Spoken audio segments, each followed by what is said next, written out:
কার পরিবর্তন কখন হবে, কার কথাই বদলাবে, কখন বদলাবে কেউ জানে না। জানে কে?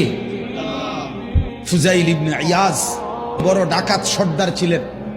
তো গভীর রাতে উনি ডাকাতি করতে গেছেন।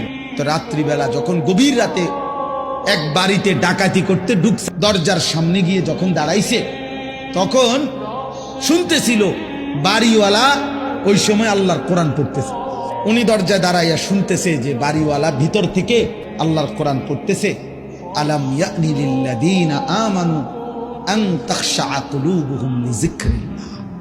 এই এক আয়াত ওনার কলিজা ছিদ্র করে ফেলছে।